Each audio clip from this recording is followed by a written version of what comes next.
there again, it's Jen, your motion friend, and in this video I'm going to show you how to use blockers and explain the appropriate way that you can use it to help you stay efficient on task. Blockers are an essential feature of Motion's projects and task workspace. They enable you to establish task dependencies and maintain a synchronized workflow. No task is an island when blockers are in place. They ensure tasks progress in the right order and facilitate efficient collaboration throughout your project. So currently you're looking at my project and task tab, and there are two areas that you can add blockers in the project module as well as in this list view. I'm going to first show you in the project module. So by clicking new project onboarding plan, I'm going to click on the three dots, click on project info. That's going to expand.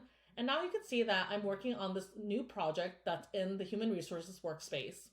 And in order to complete this project, there are a number of tasks that you can see here that I need to complete.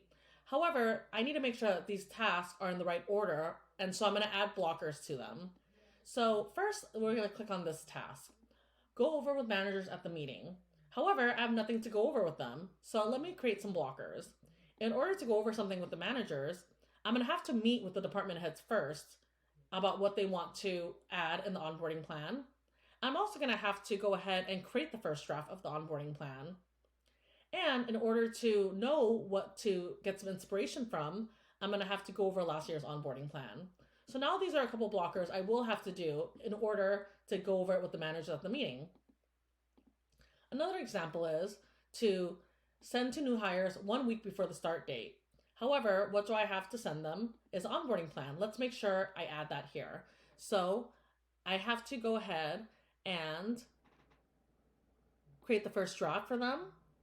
I have to also go over it with the managers at the meeting, as well as go over the draft and get approval from HR. So now those are a couple blockers I'll have in place before being able to send it to the new hires a week before the start date.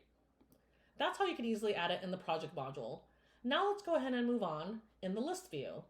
In this list view, you're seeing the same onboarding plan, and it's still housed in the human resources workspace. You'll see that there's already a couple blockers that have been listed here that I added from the project module. I'm going to go ahead and click on this example, create schedule for 1 week of onboarding, and I'm going to add some blockers. So in order for me to create a schedule for 1 week of onboarding, again, I'm going to have to create the first draft, and I'm also going to have to go ahead and meet with the department heads on what they want to cover. Now I have those blockers in place. And for this one, email draft for approval for managers, again, I'm going to have to create a first draft. And I'm going to do so by going over the last year's onboarding plan.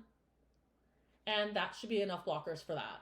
So as you can see, adding blockers will keep you on task, and it will allow you to move from task to task in the appropriate order that you need to complete your project.